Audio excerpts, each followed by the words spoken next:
Amataka g'abantu bamaka 19 bari mu kweterera enduru barukushara by'amataka umwihanga okubarahukira bagire cyo bakora omukucebera ecyakubasa kuba kiri ahansi umwitaka kitabakira kihango bukiza kushesha bakashanga kibamazire bona. Emitumbe yemwe yemerire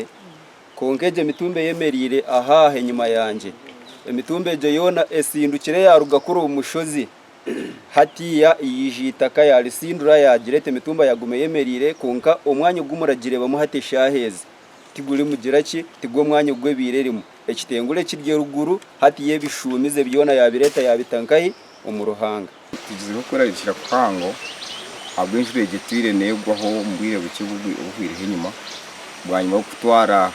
amataka g'abantu nana agasigireho bariyo ni gagenda bwene turarikira ngo basa kushangura umustinkeji yaba irinkesha tanko kucyurira ihindira mazireho ibintu ry'abantu ryona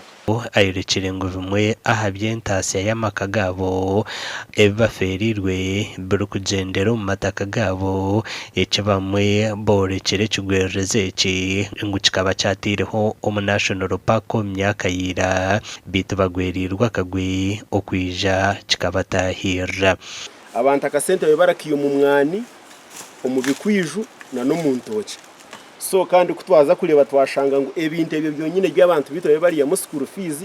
kandi byo bitungire ki byo bibira affected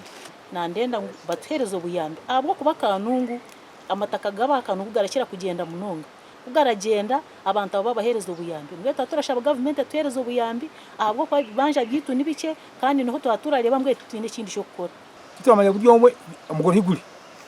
buryo omwe itaka rigenziri tikumanya rigire umugore rigenziri mwene uka government ntibashaba umuje mutereze buyambi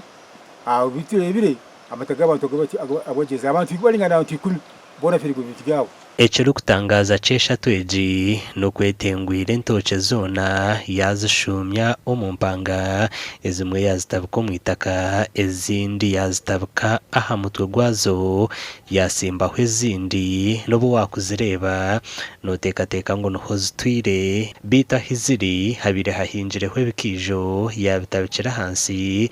basigarane betengeshara amakuru agagasha kwa Ben Muhozi.